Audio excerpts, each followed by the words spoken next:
Hello and welcome, everyone.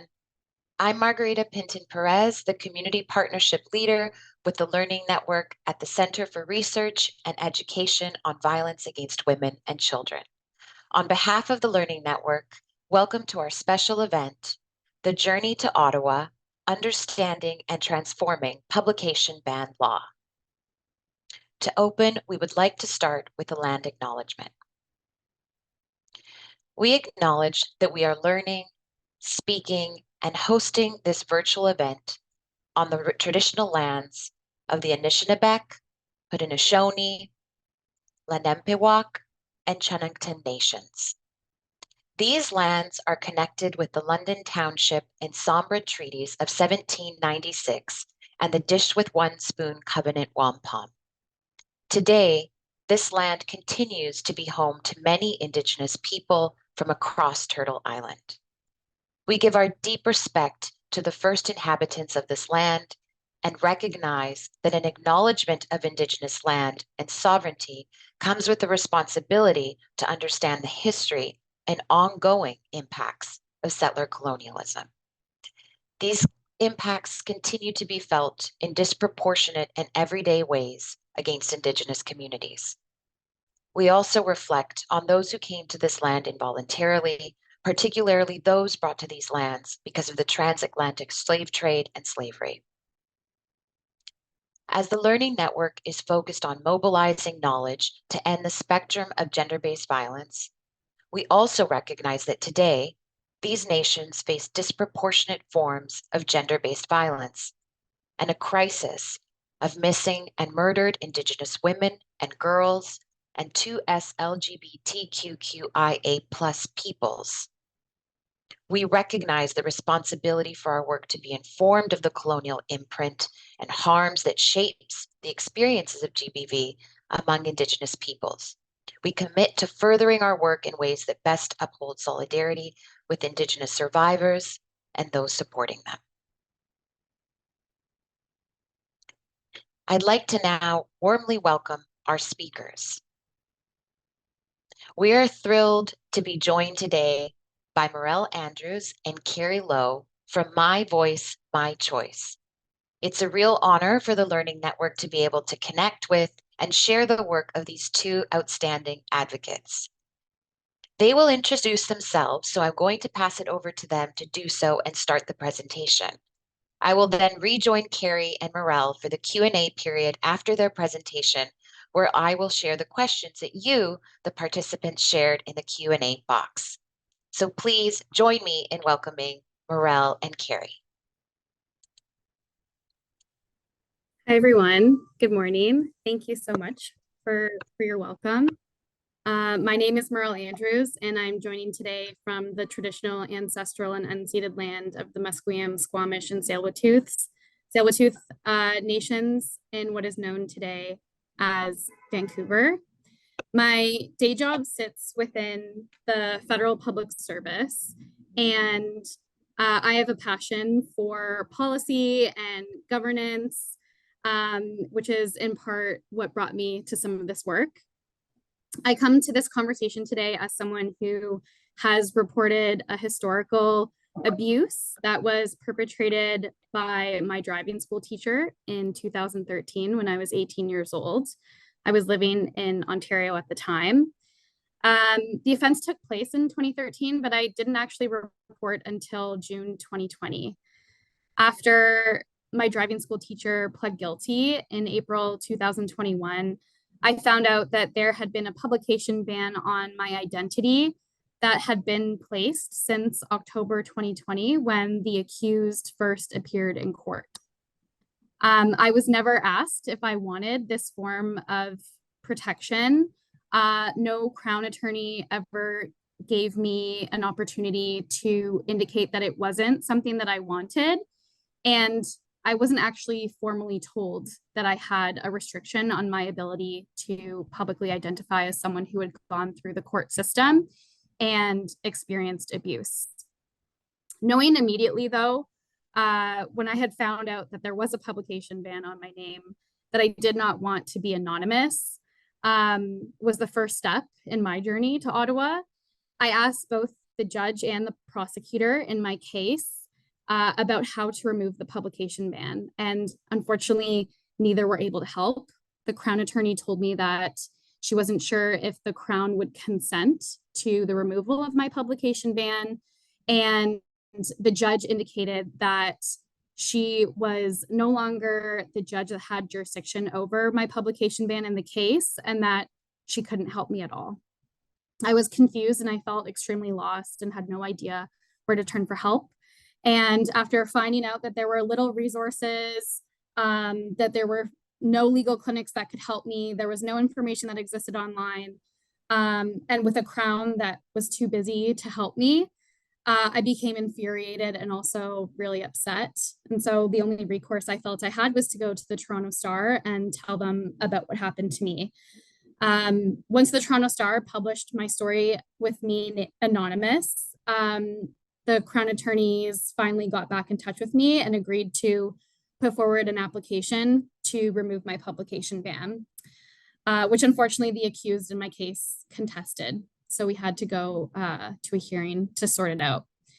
Finally, my publication ban was removed in May 2021. And after a very long, painful court process, my journey to Ottawa officially began.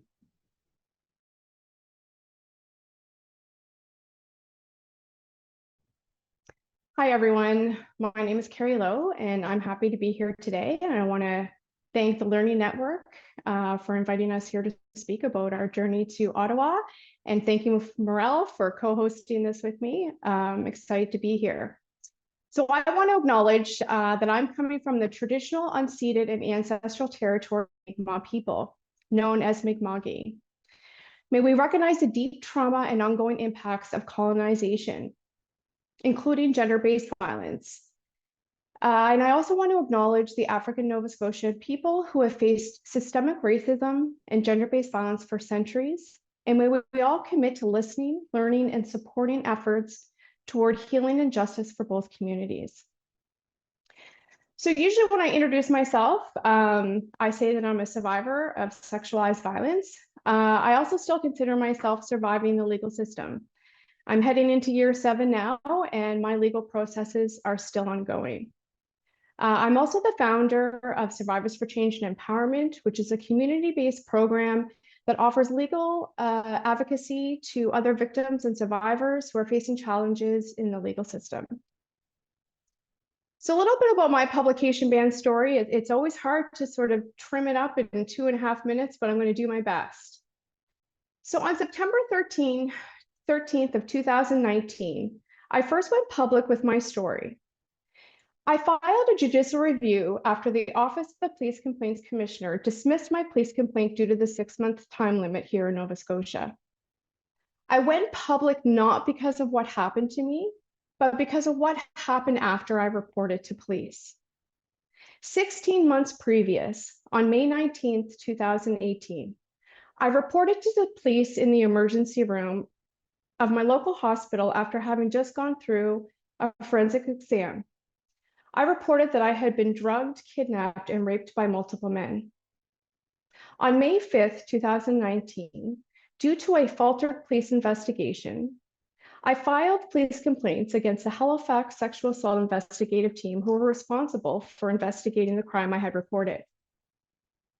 The Office of the Police Complaints Commissioner rejected my complaint as it started the clock on the 6-month time limit at the time that I reported to police what happened to me, and not even considering I didn't have concrete evidence of the police mishandling the investigation until I requested a Freedom of Information and Protection of Privacy request on my file, with the addition of asking for the HRP sexual assault policy. On February 12th, 2020, almost 2 years after the assault, the first accused was arrested in my case. And on April 8th of that same year, a Nova Scotia Supreme Court judge ruled that the Office of the Police Complaints Commissioner breached the duty of fairness owed to me and set aside the commissioner's decision, sending it back for determination after applying the doctrine of discoverability. During this time frame, I had been collaborating with a freelance journalist working on the CBC podcast, Carrie Low Versus. Knowing trial was coming up in November of 2021, my lawyer and I met with the Crown prosecutors in July to let them know that I was working on this podcast and it would be aired in the beginning of September. I wanted to ensure that I was being transparent and accountable with my intentions.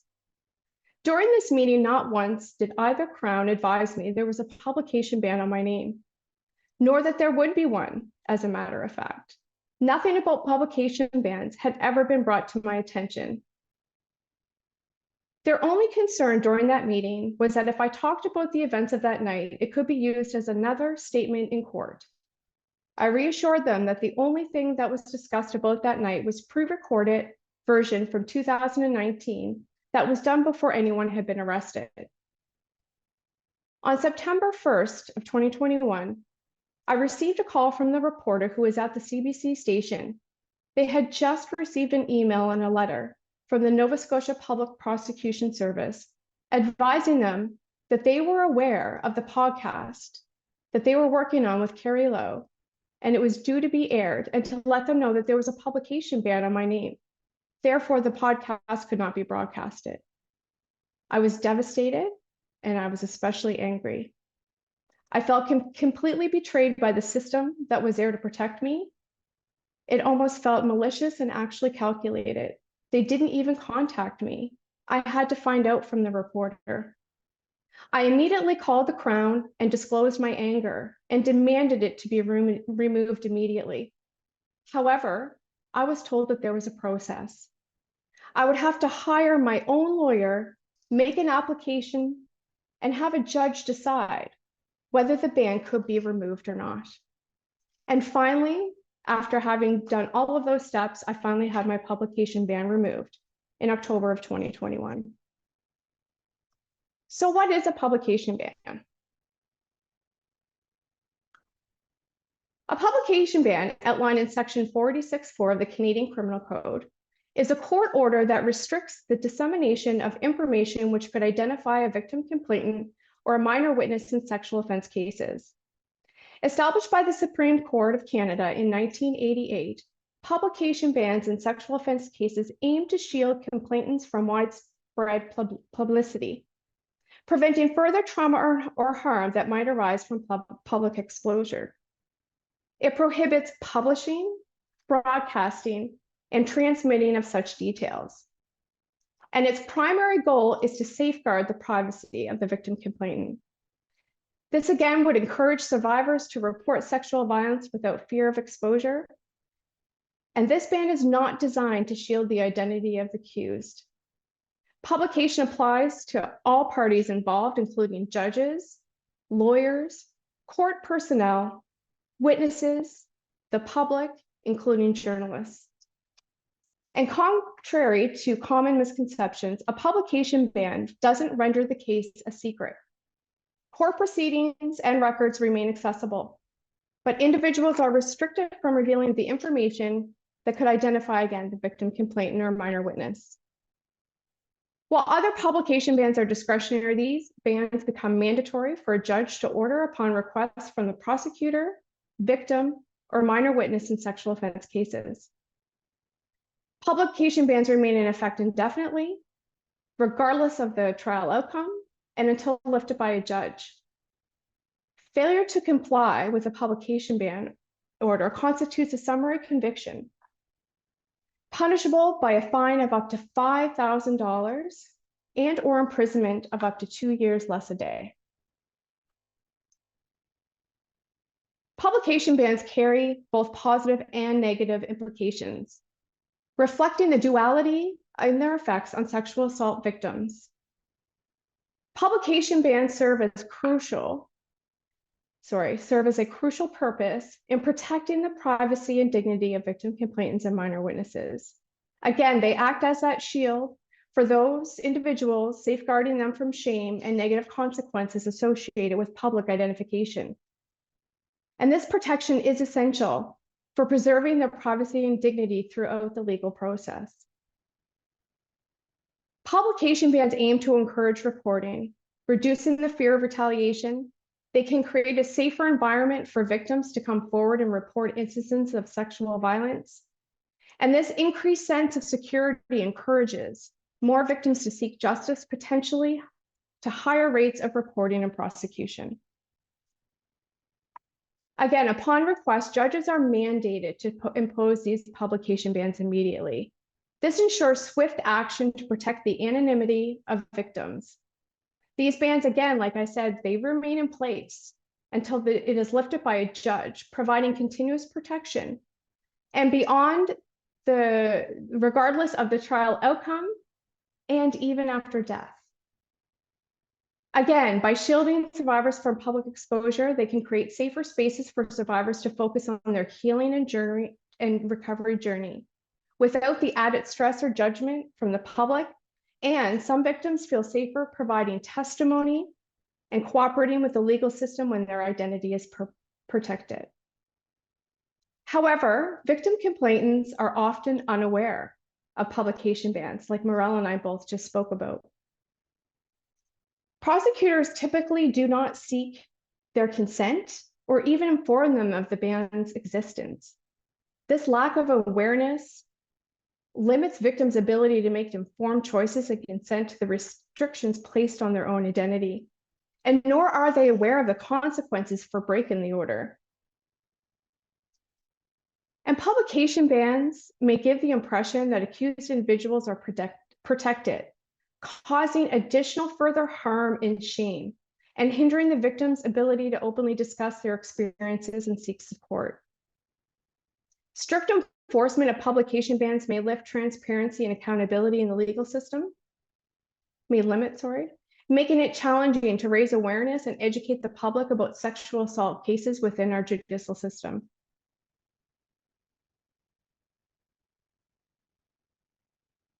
So the impacts of unwanted publication bans. So again, like I mentioned before, not seek or obtain consent from victim complainants before requesting a ban on their identity. In reality, many prosecutors automatically ask the judge for a publication ban upon the first court appearance. And this is long before the victim complainant is even involved in the process or participates in the proceedings. The law did not mandate the court or prosecutor to notify a victim complainant of a placed publication ban, leading many again to be unaware and the potential penalties for breaching. Unwanted bans can be paternalistic, and imposing restrictions without consent can restrict a victim complainant's freedom of expression, reinforce those feelings of shame, and suggest that anonymity equals protection for everybody. Lifting an unwanted publication ban was challenging, often leaving the victims and survivors to navigate the legal system alone, having to hire a lawyer, potentially at significant costs, just to assert their right to speak. Again, with the inconsistency of the legal system and how the law is applied by judges and attorneys, it's challenging and extremely harmful. For instance, some judges might seek input or standing from prosecutors or even the abusers before deciding on a publication ban, while others may not. These inconsistencies can undermine the consistent application of justice.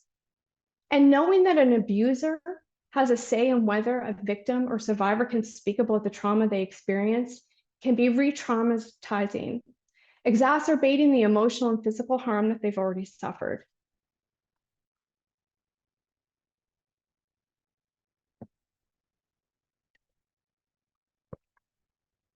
And again, due to the penalties for breaching a publication ban, a victim can also be criminalized for breaching their own publication ban.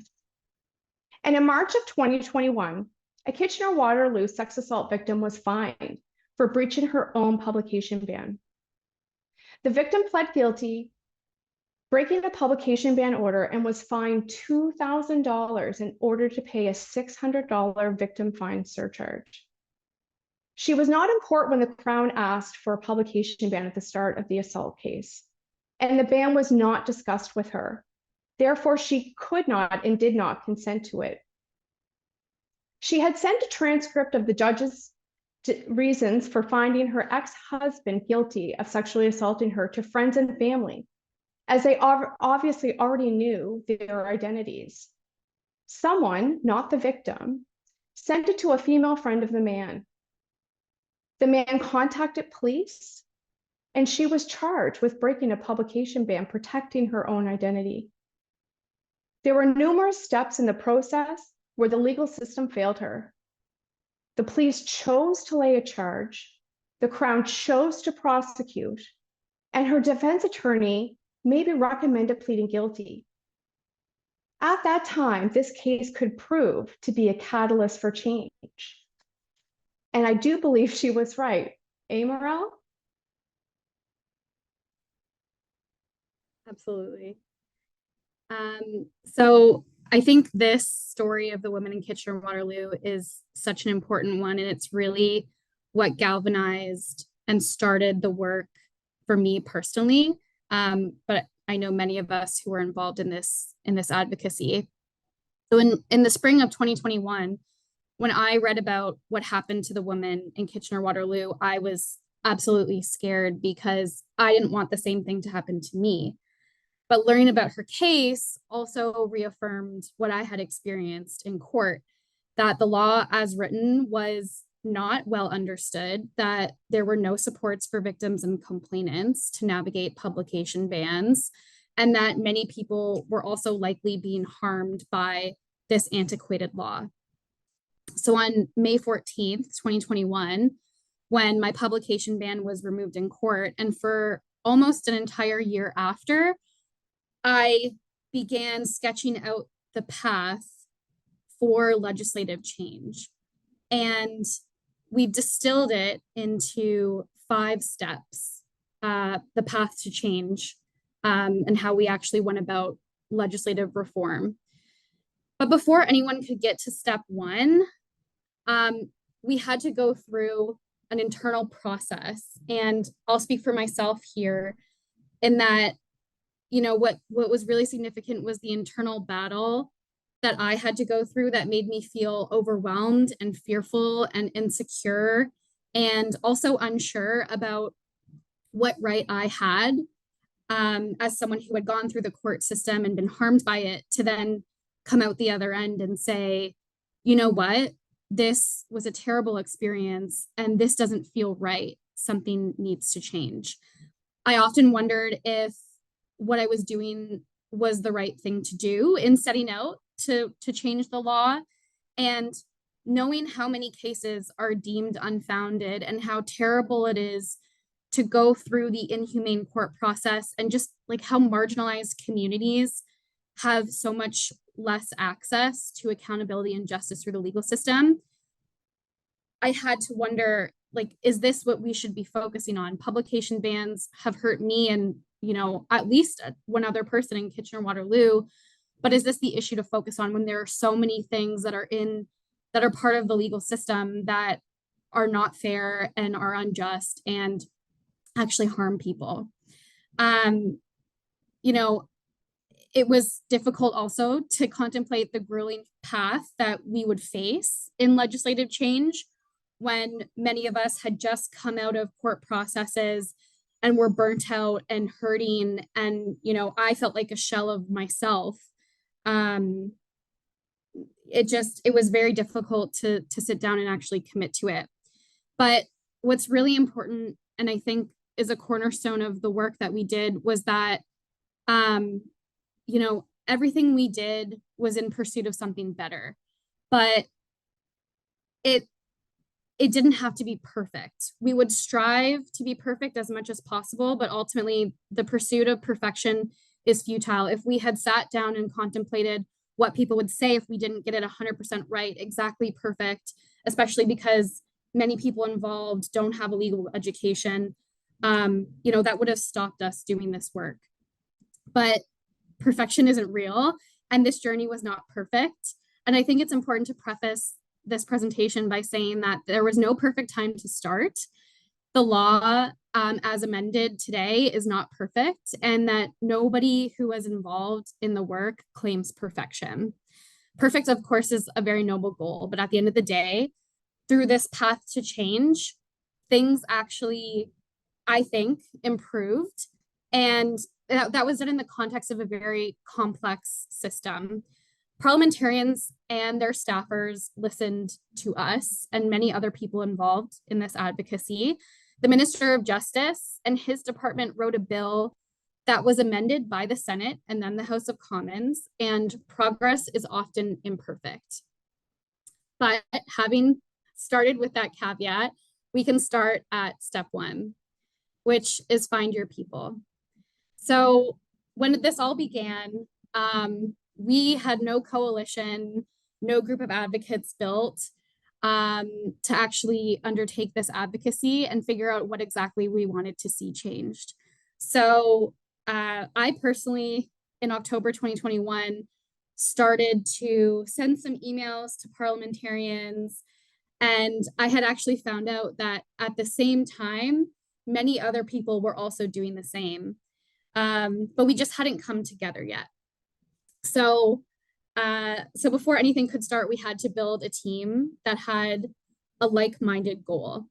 And we were able to do this in part thanks to social media, because a few of us had become, a few of the people who were involved in the advocacy had been in touch with each other separately. So Carrie and I were connected through Twitter after I posted something about my publication ban being removed on Twitter. And we had, kind of talked briefly in 2021, but when it was clear that there was maybe an opportunity to start doing the advocacy, we got in touch again and started to form the group that is known as My Voice, My Choice.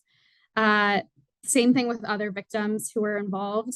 For example, Kelly Favreau in Victoria had been in touch with many people through Reddit and Twitter. And she reached out to pretty much any person in a news story about publication bans across the country. And we started to create a network of like-minded people that grew over time. But we had to actually find them first and then solidify the group. So that's what we did. We also were really intentional in getting in contact with experts and practitioners who were willing to help and lend their time for free. So this was really important for us to find people who were experts in the law and had direct experience with removing publication bans and going to court and speaking with judges, who could advise us on the things that we were hoping to achieve, but also, give us some information that was really important to make sure that what we were going to do made sense, that the flaws could be addressed, if there were limits in the law that we knew about them. And they also just gave us some additional legitimacy, honestly, because of their time and their generosity, helping ensure that, what we were advocating for and talking about actually made sense within the context of the criminal code. We also had to identify all the decision makers who we would need to target in order to actually ensure that our recommendations eventually turned into amendments to the law. So one of the days, an exercise that was really important was sitting down and mapping out all of the folks in the political world who we would need to talk to. So I literally have a piece of paper somewhere at home where it's scratched. I created a system map that actually targeted every single person in the different political parties and the departmental structures in Ottawa who we would need to reach out to. After doing all this and identifying the team with the like-minded goals, the experts and practitioners, and the decision makers who we needed to be in touch with, a really important aspect was investing in the relationships that would get us across the line, and that we would be able to, build trust with, have open communication with, that we would be able to address conflicts or questions as they came up. And, within the core team, it was really important that we made consensus decisions as much as possible. Sometimes it wasn't possible, and that was really difficult. But I think that we approached the work in a way with, that was goal and oriented towards the final target. And we sometimes had to make decisions that, individuals didn't agree with, but it was the way that we were able to get the law amended. And I would also say that it's important to cultivate a support system outside of the people who are doing the advocacy and the work. So, you can't just focus on supporting other people. You have to support yourself when you do advocacy. And part of that was really useful when things got really hard and there was a lot of pressure on us to get things right. I personally spent many hours crying to my partner on the phone and at home. My therapist knows the story inside out. I barely saw my friends or family for a couple of years and, told them that I would eventually come back. My work managers knew what was going on in this advocacy. My doctor approved stress leave for me for my actual job. I was a mess when we did this work, but building a team that you trusted and supported, both inside and outside of the work, was so important. And I feel every day so grateful for people like Carrie, and all of the group of My Voice, My Choice, and the many people who lended their time and ears and thoughts to us, because it made getting through the work actually possible. The second step is to get organized. So a lot of the hard work we kind of front loaded by sending out hundreds of emails in a very disorganized way about our own personal stories and how the law should be changed. And that was before we really sat down as a group of advocates and said, okay, how are we actually going to do this? So when we were a little more organized, we were able to sit down and say, okay, we've been in touch with people. No one has responded to us. Maybe this is an opportunity to sit down and become a little more organized. So I have a list here of things in order that I think are critical for anyone who is seeking changes to laws and how to organize yourself. So the first thing is understanding that if you can have the best network and a group of people who are willing to help, but success is very improbable without organization. And so these are the things that worked well for us. First of all, doing your research. So we sat down and researched as much as possible about the section of the law 486.4 of the criminal code, so that we understood what it said, if there were cases online on the legal database CanLE that could tell us a bit about, how the courts were viewing the issue. We tried to track the history in articles and, like legislative debates, and compile all the resources. So we actually had a full picture of what the past was, where we were today, and where we wanted to go. Part of this is also understanding the legislative process and how laws get made and what terminology means. It's very inaccessible to go through the Senate and the House of Commons and the committees and try to understand, how actually a bill gets written, created, amended, and then passed. So doing the research was so important. And there are some resources throughout this deck that will help you understand how exactly those processes work. The second thing is to develop recommendations. So once you've done your research and you understand kind of what you're working with, it was important for us to sit down and develop concrete recommendations so that we could identify ourselves what exactly needed to be changed within the law, and also so that we could be specific and prescriptive for decision makers to actually understand what needed to happen. So, it's important to use those recommendations as a reference in everything that you do, and also give them to everybody so that there's a unified understanding of what you're asking for.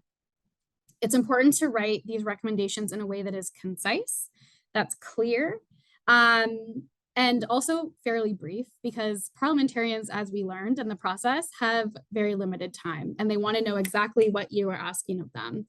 So your recommendations are a vehicle, essentially, that government and parliamentarians can understand. The next thing is to sit down and write a briefing note. It is the language of Ottawa and Parliament and government. And in order to write a good briefing note, you need to have done your research, you need to develop your recommendations, and then also be able to summarize exactly the issue and your recommendations that you want to see changed. So the briefing notes are really great because we use them as a reference in every single meeting with any member of parliament, with any senator, even with the media, who we often liaise with. If we had a briefing note that had, kind of a similar message and, the core background information, we could just hand it to someone and say, this is everything you need to know. It's not everything, obviously, that we've done research on, but these are like the key messages that you need to know. And that was really helpful. We were able to update it constantly and submit it to committees. And that was just like the greatest thing to have, I think, personally, but I'm biased because I'm a public servant. The fourth thing is writing a critical path. So once we had all of our information, we had our briefing note, we needed to actually sit down and say, okay, what is realistic in terms of our path forward? What's every single action item that we need to achieve in order to get to our final goal, which is passing the bill and royal assent? We sat down and committed to one common critical path that kept everybody on track. And this helped us immensely. I was constantly updating the document almost on a daily basis, I think. And it helped the team know where we were going and what was coming next. All the things we needed to do to prepare for a committee, what we needed to do over the summer when Parliament was on a break so that we could kind of reorganize ourselves and respond to changes in the law as it was being amended live. So the day that I was able to finally change the last kind of status row to complete, royal assent complete, that was the day that I was like, we have freedom, we did it, it all feels actually real, because the critical path reflected that.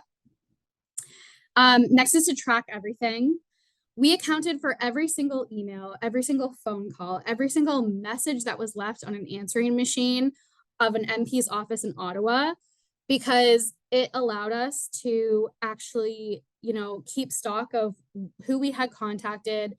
We were able to be more effective with how we reached out to folks and could reference, previous conversations and any action items for follow-up that, a legislative assistant or a director of policy had committed to doing. So our tracker was so important, and I recommend that everyone, at minimum, includes a critical path and a tracking sheet to keep you organized in everything that you do. As a team, we communicated very frequently. We used WhatsApp, Slack, we had meetings. Every time we had a meeting with an official, particularly the minister's office, there was a high-level summary given to the group so that everyone was up to date and understood, what we're working with. We consulted extensively. And in hindsight, I think one thing that would have helped us in communication would have been, more formal and regular scheduled meetings. But there's also an important piece of context that, like, we were all doing this work off of the side of our desks. Like, this was no one's full-time job. We all had different commitments in life and work to go on, in the regular 9 to 5 hours of the day. So this was done on the side, but I think it would have been really helpful if we could have some of that more formal and organized meetings.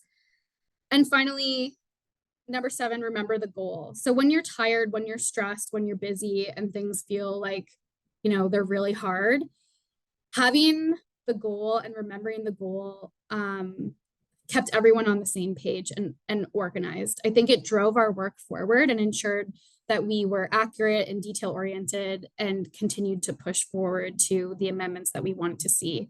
It can be easy sometimes to let organizations slide when lots of things are going on, but I think these things on this slide were why we were very, very successful. And on the next slide, I've given a brief outline of what a briefing note actually the structure of a briefing note if you want to use it and adapt it in your own work. But I've also linked an example that we gave to the Justice Committee that summarized the issue of publication bans, what we wanted to see, and some of the background information. So step 3 was create momentum for us.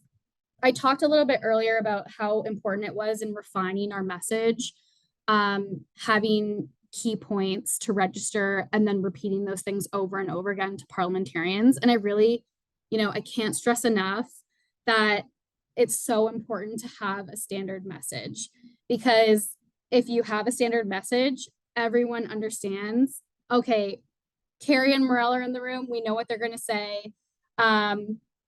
They've been really clear with us what they expect Parliament to do. So, that's the task and we have to do it. In the briefing note that I've linked earlier in the slide, this was kind of like one of the iterations of our messages.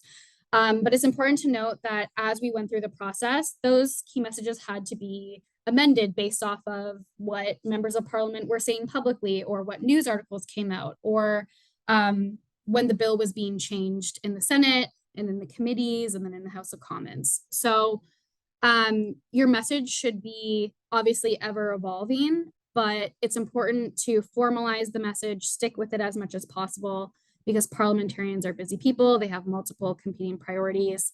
And what helped us was making our message easy to digest, clear, so that they knew what we were asking for, and also consistently repeating it over and over and over again. The media was so great in creating momentum for us. So as a group, we knew that getting the message out was absolutely critical. And if we were in the news, then staffers in Ottawa and parliamentarians would pay attention. There's a certain legitimacy, I think, that comes along with being able to say, you were on the front page of the Globe and Mail, and different outlets are paying attention. So definitely using the media and leaning on them and reaching out to them frequently to update them on key milestones along the way was something that we did really, really well. And they kept in touch with us and were very happy to support us. I always thanked all the journalists who I spoke with, because I felt like they were part of the team. They helped us get the message out, and without them, I think we would have faced maybe additional challenges to actually breaking through the Ottawa bubble and ensuring that Parliament paid attention. And part of that helped us find the many, many champions who were absolutely vital to this work. So members of Parliament from all parties, senators from all groups, we spoke to any staffer who wanted to speak with us. We did not say no to anybody, because we understood that the issue of publication bans and essentially the right of a victim or complainant to share their own story was not a political thing. It shouldn't be politicized. It wasn't a partisan kind of winning point. It was something that we wanted all parties in Parliament to get behind. And so some of the amazing champions on the House of Commons side who we benefited from included Laurel Collins from the NDP, Randall Garrison from the NDP, Frank Caputo from the Conservative Party, Larry Brock from the Conservative Party, Karen Vecchio from the Conservative Party, Rob Moore from the Conservative Party, Réal Antoine Fortin from the Bloc Québécois, Sébastien Lemaire from the Bloc Québécois, Elizabeth May from the Green Party, former Justice Minister Lametti from the Liberal Party, and current Justice Minister Virani. So they were absolutely amazing. We kept in touch with them, and they were such great champions for us across party lines. And I think reaching out to everyone and not bringing politics into it was one of the things that helped us.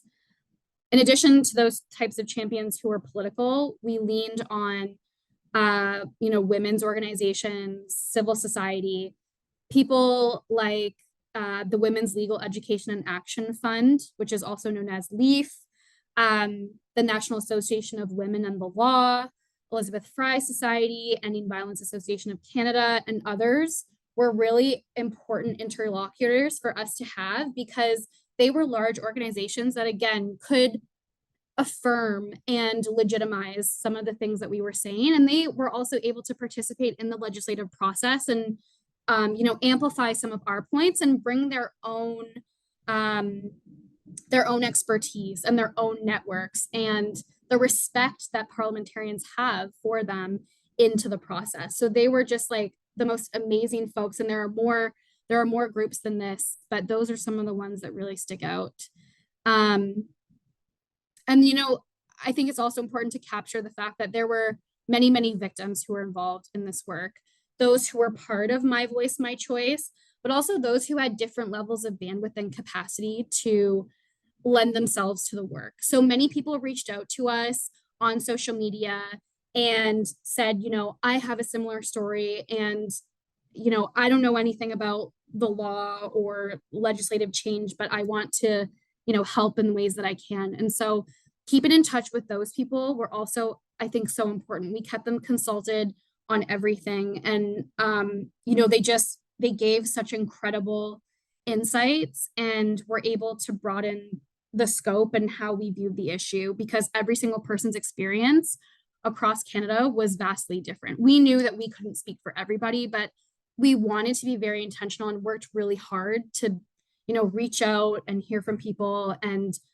there's so many more people that I wish we could have reached, but because of our lack of capacity and the fact that we just did this very informally, meant that we couldn't reach everybody. But every single person who reached out, we brought in and involved. And I think, that's something I'm really proud of us for doing. Creating a petition was really important for the work, ensuring that we actually had a formal document that could be introduced in the House of Commons that included our recommendations, helped spur progress along. Laurel Collins from the NDP in Victoria sponsored our petition and was just like an amazing champion and advocate for us. We ended up getting 5,000 signatures, and the petition was introduced in the House of Commons actually on a day that we were all, or many of us were present in the House and got to witness that. And that was a really special time.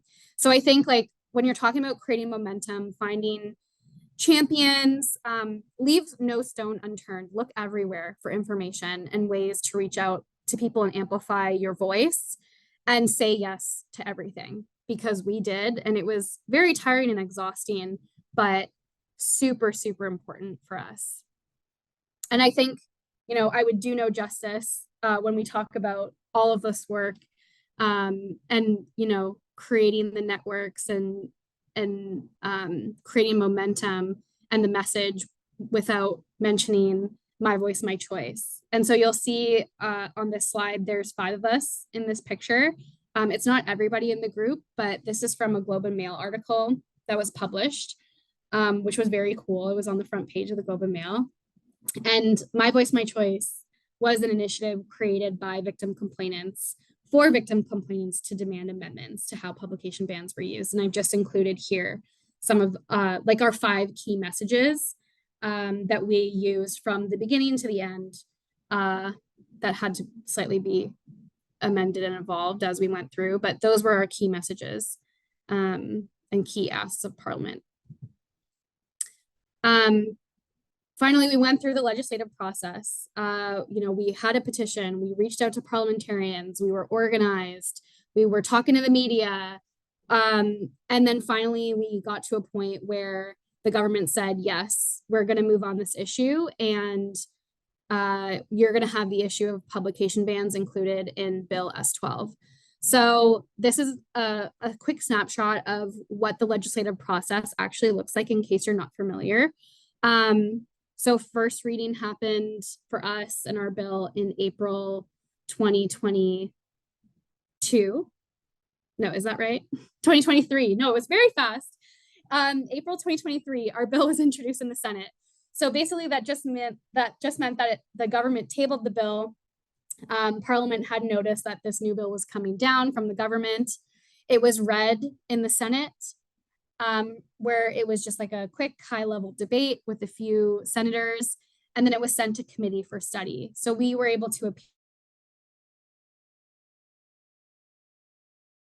to the bill that the government had produced, because we weren't involved in writing it. We didn't actually know what would be in the bill when it was tabled, But we had significant suggestions and improvements because it wasn't quite as ambitious as we wanted to see. But the government was very willing to have conversations with us and to hear about the ways that the bill should be changed. So we were able to really get into the nitty gritty and sit down in the Senate with a list of principles that we wanted senators to consider when they amended the bill to make it better. Once the committee stage was done and second reading, that whole process was over. The bill went to third reading in the Senate. It was passed with major amendments, and then it was sent over the summer to the House of Commons for their consideration. So it had to do the same process in the House of Commons. First reading when it was introduced in September 2023 in the House of Commons. Second reading happened shortly after. There was very brief debate. The bill was referred to the Justice Committee, where we again were able to appear and give our advice, our considerations, things that we wanted to still see in the bill that weren't amended by the Senate. Unfortunately, not many of those things were accepted, but we tried, we did our very best, and the bill was finally, had its third reading and then received royal assent in October 2023. And you can read more about how that process happened in the link that I have below. Bill S-12 passed in October. And so now, you heard what Carrie mentioned earlier about what was required. But now with the amendments to section 486.4 of the criminal code, you have to be asked about whether you want a publication ban. You must be informed about your right to revoke the publication ban. There is now a clear codified process to how to remove or modify your ban. Your abuser cannot argue that you should remain silent forever. You cannot be prosecuted for breaching your own publication ban, but it's important to know that there are other considerations that remain in place and that you can look at in the criminal code, and that you can talk to a lawyer, a doctor, a counselor, or people in relationships of trust without fear of breaching your publication ban.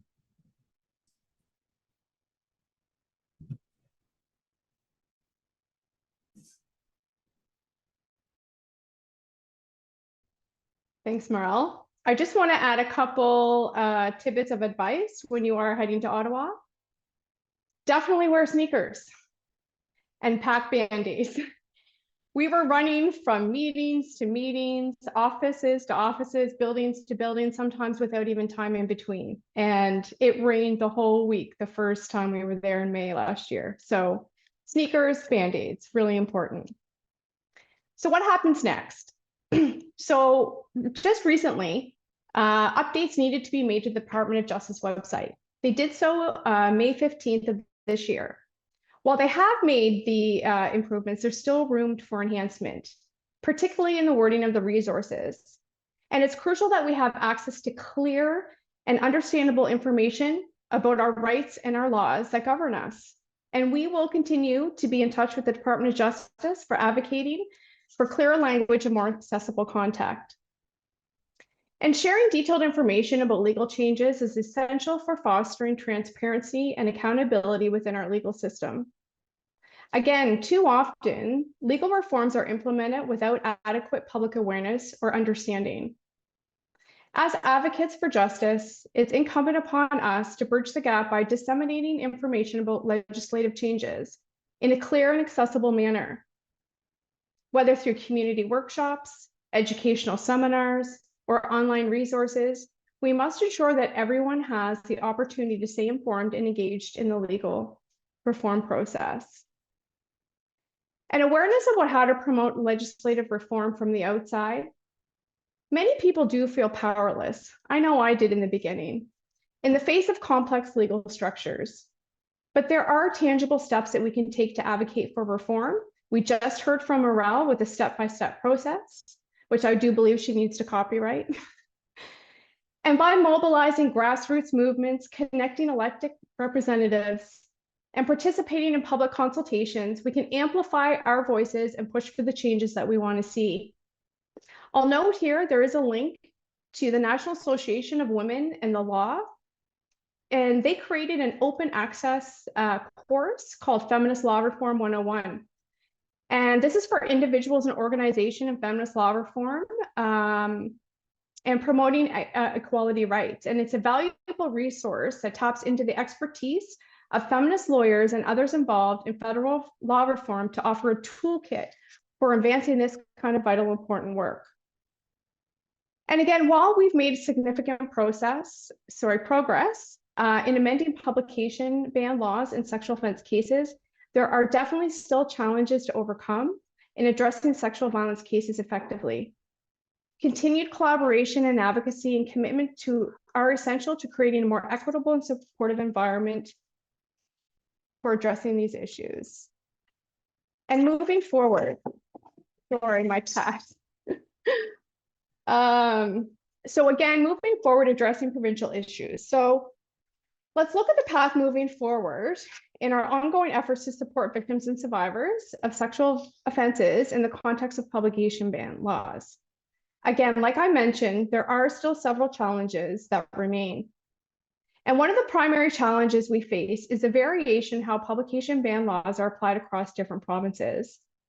Currently, that I've only been able to find, only British Columbia has a streamlined process for barring or revoking publication ban laws, leaving many survivors without access to crucial information and support. Other provinces are lacking updated information, which hinders victims' access to justice. So collaborating with justice departments is crucial to ensure accuracy and timely results. So ensuring legal consistency, federal and provincial justice departments need to develop clear guidelines. They need to create these guidelines for judges, legal practitioners, victim services workers on when and how to apply publication ban laws, to eliminate ambiguity and ensure a uniform application. They also need to establish mechanisms to monitor the implementation of publication ban laws and address any discrepancies or consistencies in their application. Enhancing survivor resources. So there needs to be a creation of comprehensive resources for survivors. Information materials need to be developed to distribute clear, accessible information about publication bans, including pamphlets, websites, and maybe even helplines. Support tools can be created that support survivors in understanding their rights and options, such as interactive online resources and mobile applications. Implementing comprehensive training. Effective training for those involved in the legal process is vital, and our provincial justice departments need to do so. They need to train their legal professionals and how to implement mandatory training programs for judges, lawyers, victim services, and law enforcement on the importance and nuances of publication ban laws and supporting survivors. And we need to have continuous support for victims. Providing robust support for victim complainants is crucial, and ensure that victim complainants have access to comprehensive support services, including legal aid, counseling, and advocacy, by providing a holistic support. Empowerment programs, develop programs that empower survivors by providing them with the knowledge and resources that they need to navigate the legal system effectively. And most importantly, we need to review the law. Continuous review and improvement of publication ban laws are necessary to adapt to changing needs and contexts. Regular assessments can be conducted of publication ban laws to identify the gaps and the inconsistencies and areas for improvement. And stakeholders need to be involved. Involving a broad range of stakeholders, including survivors, legal experts, and advocacy groups in reviewing and updating the laws to ensure that they meet the needs of those who are designed to protect.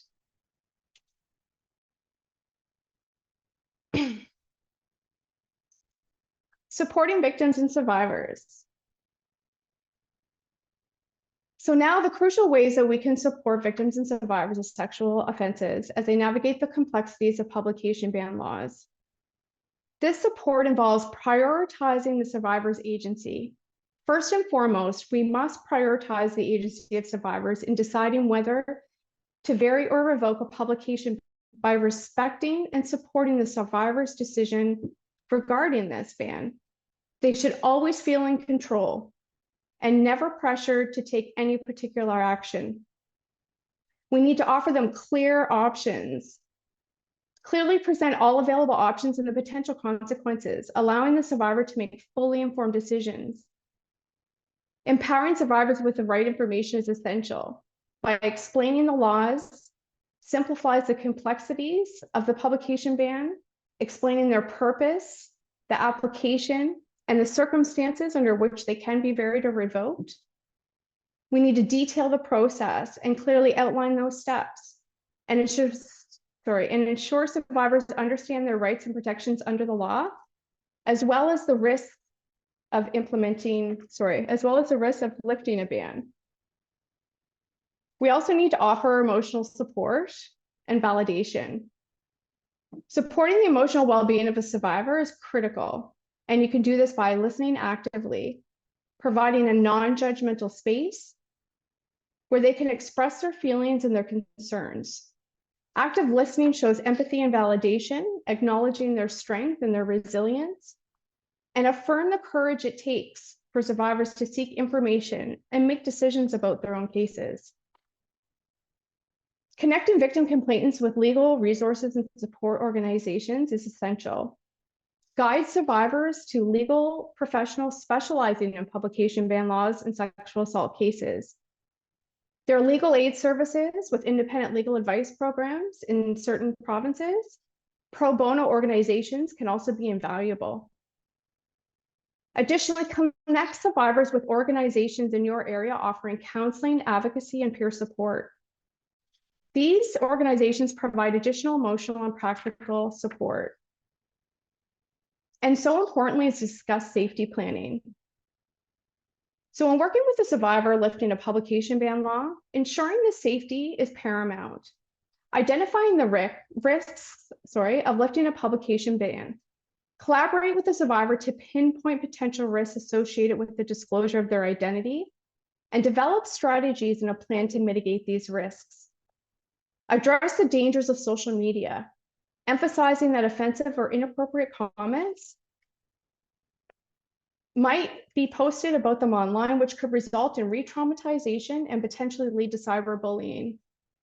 Create a comprehensive safety plan that includes steps to enhance their security, maybe such as changing their contact information and securing their living environment, as well as using tools to, we've talked about this, WhatsApp and Signal, having conversations on protected apps, or meeting in person. Confidentiality is extremely important to ensure all communications with survivors are confidential. Like I just mentioned, using secure methods to inform survivors about their privacy protections, limit information sharing and share information only when absolutely necessary, and most importantly, only with the survivor's explicit consent, including interactions with other professionals and support services. And this also means obtaining ongoing consent. Ensure that you have the survivor's consent each and every time before you share their information. And advocacy and awareness. So advocacy for policies that center on survivors' needs by engaging with policymakers and promote laws and policies that prioritize the needs and rights of survivors in the legal process. Work with community organizations to ensure that survivor-centered practices are implemented and upheld. Raise public awareness is vital to dismantling rape culture and challenging societal attitudes that perpetuate victim blaming and stigma. And we can make a difference by supporting and participating in educational campaigns that highlight the importance of respecting survivors and understanding the impact of publication bans. So engage in community outreach to educate the public about the realities of sexual offenses and the importance of supporting survivors. And finally, it's crucial to center survivors' voices and decisions. Acknowledging their experience acknowledging their expertise in their own experience is vital. Empowering survivors by validating their experiences and supporting their decisions regarding their cases and personal narratives by providing platforms for survivors to share their stories if they choose to do so, ensuring they lead the conversation about their experience and their needs. Again, like I said, while significant progress has been made, there are still challenges to overcome sexual violence cases effectively. Continued collaboration, advocacy, and commitment are essential to creating a more equitable and supportive environment for victims and survivors. I personally would like to express my sincere gratitude to my fellow team at My Voice, My Choice for their tireless advocacy and dedication to this cause. Our efforts have not gone unnoticed, and our commitment to creating a more just and equitable society is truly inspiring. As we are all transitioning into new chapters of our lives, know that our work has made a profound impact on countless individuals across this country, including myself. To everyone here today, I encourage you to take action in your own hands. Inspire others to support this cause by highlighting the power of collective impact and positive change. Some of us, and I know I am, we're tired and we need to rest. So it's essential for others to join in advocating for the rights of all victims and survivors within the legal system. Together, we can create a world where survivors of sexual violence receive the justice and the support that they deserve. Thank you.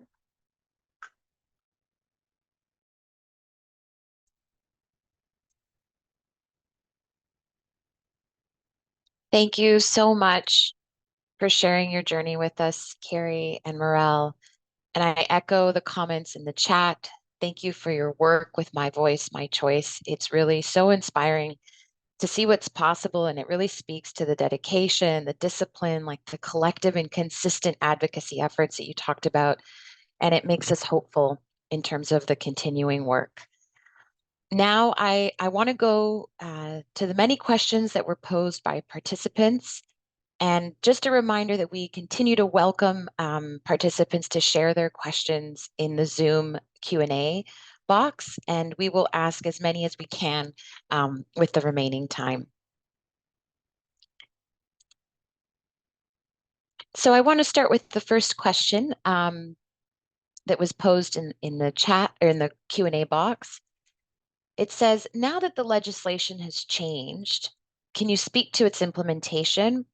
What has been the biggest factor in those jurisdictions that are implementing well and those that aren't?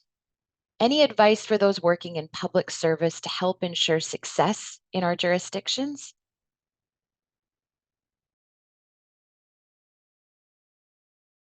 Carrie, do you want to start with this one?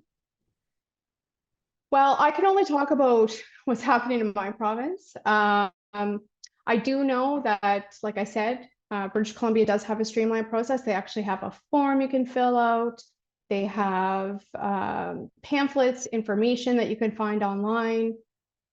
But one of the biggest factors, I think, in my province is that, again, even before the law changed, judges and crown attorneys weren't really sure of how publication bans worked. And I think, you know, with our advocacy work, being in the media, talking to people for the last few years, you know, people are becoming more aware in the justice system, but the problem is they're not making the process streamlined. So there isn't a process. And I still to this day am talking with victims and survivors who reach out to me, who still aren't aware that a publication ban has been put on their name. It's not clear what the process is. I've had success. Attorneys are doing, informing, asking for choice. And when it comes time to modifying or revoking, it's quick, it's easy. But then I'm also hearing cases, specifically more in rural locations of my province, where they just don't know what to do. And some people are waiting months, 3, 6 months or longer, just to have their publication ban looked at to be removed. So I think in each individual province, again, like I can only speak for my own, the advice that I would give everyone is to start talking to the Department of Justice. Write those emails, write those letters, request that these services need to be put in place. We need to have a streamlined process. Victims and complainants need to know how this works, and it needs to be updated on their website. I mean, I went on yesterday, and again, public prosecution policy, some of them haven't been updated in 20 years, 15, 20 years. So we really need to get updated on this information, because people, it's our right to know how the process works. Morrell? Yeah, I think I echo exactly what Carrie has mentioned. You know, we did this work understanding that the administration of justice is the responsibility of the provinces and the territories. You can do, you know, a lot by amending the criminal code, but how the changes get implemented depend on a case-by-case basis, depending which province or territory that you're in, which is really frustrating because it means that there's so much work ahead that still has to get done. I linked the form in British Columbia in the chat, and it would be amazing if there was just a standardized process that everybody used that was publicly accessible and easy to navigate, that you know would make the process easier for everyone. But changes in the law are still, I mean, they're not that new, but they're still relatively new, right? Like they're not even a year old. There's probably still some legwork that needs to happen within the ministries and the various Crown offices on how to standardize the procedure when someone comes to remove a publication ban. And, you know, my hope always is that government will be quick and efficient at that sort of thing, but we know that that's just not always how things happen. So, you know, just like Carrie said, I think if everyone in your province and territory, if you hear the words that we're saying today and, you know, you take up the work to just send some messages or get in touch with the ministers in your area, or your elected representatives and say, hey, what are we doing on this? Then maybe it will give them pause and, you know, start some of that important momentum that needs to happen at the provincial and territorial level. But there's no standard, unfortunately. Thank you. And I guess this next question, speaking about like sharing information or the updates that are necessary as well, there's some questions about what would you want gender-based violence service providers, for example, to know when considering pros and cons of a publication ban and speaking with survivors? I'll take that one. So I think what I would want organizations to know is know your information. Again, do your research, know what the law is, reach out if you don't, talk to a lawyer, talk to legal professionals who know. You need to be able to give a survivor as much as information as you can so they can make an informed choice. And again, I think also is, you know, working with that survivor and what they want, they get to decide, but they need to have all the information. And you can't help them decide one way or the other. It's basically giving their information and helping them lead their own way. And I also think too, potentially always talking about the risks. There's always risks of lifting a publication ban, because once it's done, it's done. And I think that's also important, again, by not pressuring someone to do, you know, sway one way or other, just by giving the information. I think that is so important. And when they do make that decision, support them. Always support them in the decision that they make, no matter what. So, Morrell, do you want to add anything? I think that sounds really good. I'll also add that, like, in some cases, what people need is just help navigating the system. Some people just make up their mind and say, you know what, this is what I want. I don't need someone to like explain it to me, you know, whether or not you've considered everything. Some people have like been able to make that decision and done the research on their own. So sometimes it's just being aware of the process and saying, okay, like if you know what you want to do, and you've made up your mind, then this is where you can go. And now that the law has been amended, that port of call should be the Crown's office, because now the Crown is required to do the application on behalf of the victim or complainant. So sometimes, everyone comes at it differently, like Carrie said, and people who need a lot of support, like amazing, but some people also don't need that and have made their mind up and know concretely where they want to go.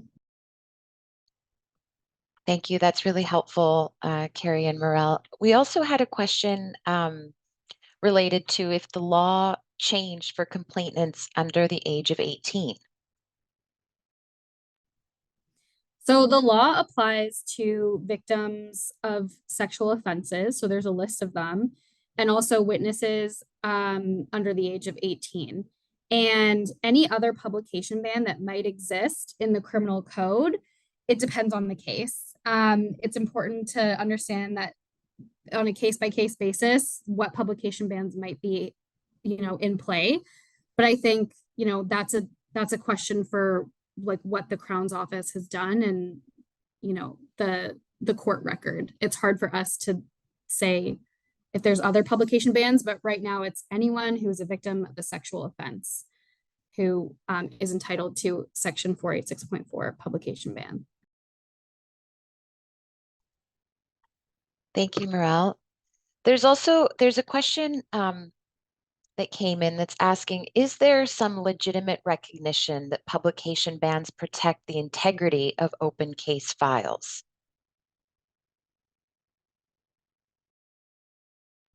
That's not the purpose and the scope of this type of publication ban. There are different publication bans to serve that function. To maintain the privacy of information, for example, in a bail hearing, or to ensure the right to a fair trial of the accused. But a Section 486.4 publication ban does not serve that intention. The offender or accused has no right to protection under that publication ban. It's not for them, it's for the victim or complainant. Sometimes, if the victim is related to the accused, they, as a kind of knock-on effect, do become protected if they share the same last name, because the identification of an accused or offender might identify a victim who wishes to be anonymous under Section 486.4. But this has nothing to do with the integrity of, a trial or the right to a fair trial. Thanks, Marilyn. I think it's really important to be able to make that distinction and clarify.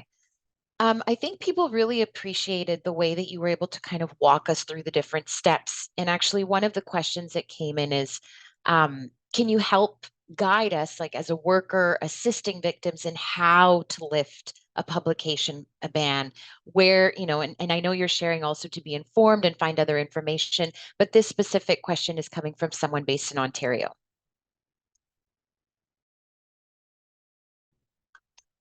I'll quickly chime in. So I think when you're guiding someone who wants to vary or revoke their publication ban, is first that victim or survivor needs to reach out to the prosecution. So the prosecution handling their case to say that this, I understand there's a publication ban, I want to have it vary or revoked, please help me do so. So that would be your first step.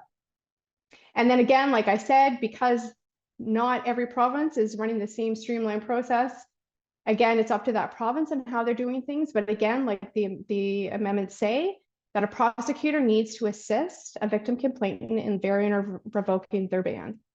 So first and foremost, contact that prosecutor.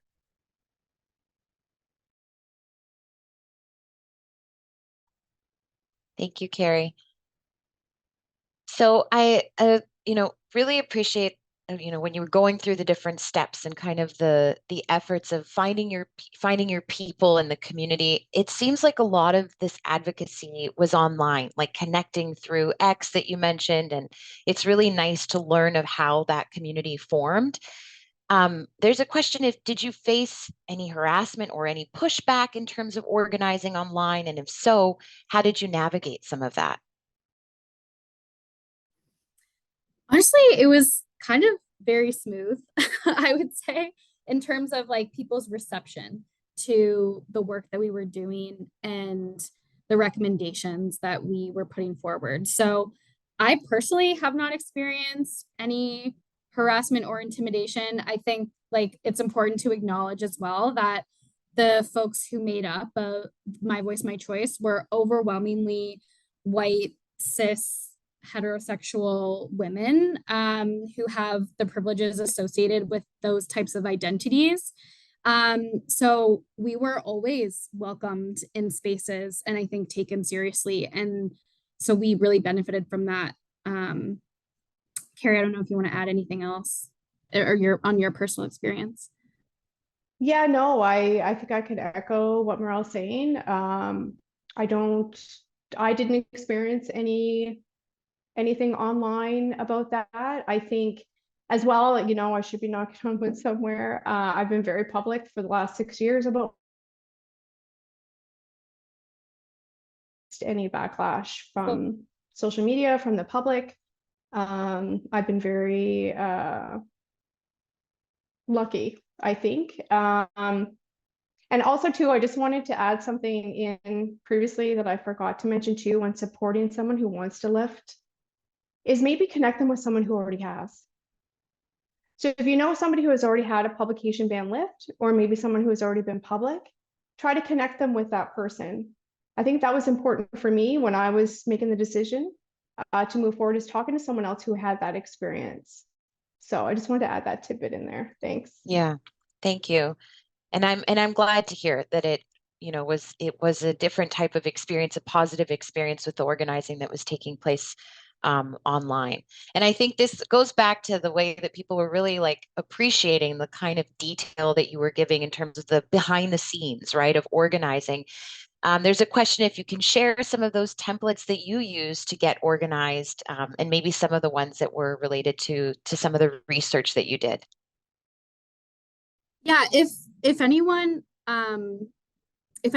wants, they can reach out. I can kind of create public template. I don't have a template right now. I just have like our stuff filled in, but if it's helpful, I can create a scrubbed version of a template that people amend as they find useful. So if you want to like send me an email and reach out, I'm happy to do that. Okay, awesome. I'm sure people would really appreciate that. Thank you, Morrell.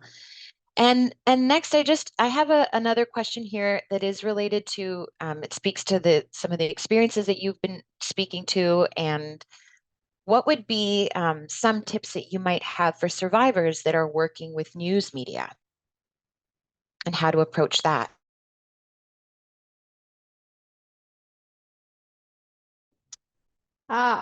Don't do it alone. I never recommend talking to media alone. Definitely connect yourself with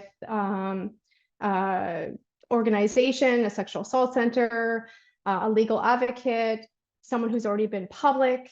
Again, you can email me anytime. I'm on social media. Connect with someone who has done so, because it's really important to know what I hate using the word shoulds, but some shoulds and shouldn't say to media. There are some great resources online, and if anyone wants those, they can reach out to me. But there's some great resources. I know Luke's Place has a feminist media resource toolkit, which is fabulous. It talks about how feminist organizations can utilize the media. It talks about supporting a survivor who's choosing to talk about their story in the media. Super important, but again, don't do it alone. Have support, and not just your support, with a legal advocate or someone assisting you with the media. Again, like Morrell had mentioned, have support on the outside. Make sure you have therapy, counseling, family supports all around are so important. I would just add to that, when you talk to the media, I found it to be really helpful. Again, like this is my public servant showing, but to write myself a quick briefing note where I had outlined like what the key messages were that I wanted to register with the media, because you can talk to a journalist for an hour, but they're only going to pull out a few snippets. So if you're really intentional with what you communicate and the words around it, the message that you want to get across is more likely to end up in the final product if you're on message and you're concise. So I would just also give that piece of advice. Thank you. That is really helpful, and I think some of those resources that you mentioned, Carrie, are good to refer to, and I think for people to prepare for that to not feel so spontaneous, but abilities to prepare as well for those when working with the news media. I had also a question as we're going through the presentation. It was really helpful to look at like moving forward and some of the things that you are talking about in terms of what's needed. And I think I have some some questions around maybe what you imagine in some of the training that you were proposing, or the ideas of the training. And maybe if you could just share, like, are there some topics or some ideas that come to mind around that?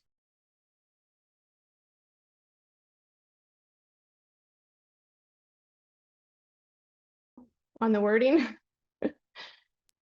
I mean, it's so there's so many things that could be possible. I think it would be great for judges if judges had an opportunity to be trained by people who actually know what publication bans are and how the law has been amended about how to actually implement them. There was a case in February 2024 in Ontario, actually, though, where a judge finally, after years, decades, got it right. I can link the case if people are interested, but like I think just ensuring that judges understand how to actually like evaluate a case when someone comes to ask to have their publication ban removed, and like Crown attorneys to understand, one, how to be trauma informed in their work as like a basic thing, and two, how to properly go about removing a publication ban would make things easier, like so much better and easier. I wish like we had infinite time to sit down and be like, let us create a training for you, or help at least. But sometimes, there just aren't enough days and hours. I wish that too. It sounds like that's what people really appreciated, the way you were able to kind of detail and all of this information that you were able to share today. Unfortunately, that's all the time that we have for today for the special event. I really want to thank you again, Carrie and Morrell, for your time, for your expertise, for sharing with us today. I want to also take an opportunity to thank our ASL interpreters, Joanne and Jennifer. I also want to thank my Learning Network colleagues, Diane Lalonde and Jasmine Tabibi, who've organized this event and were supporting behind the scenes today with the chat and with tech. And just a reminder, don't forget to complete your evaluation form to receive a certificate of participation. A link will automatically open in your browser after the event has ended. So we at the Learning Network, we hope to see you at the next special event. Thank you so much.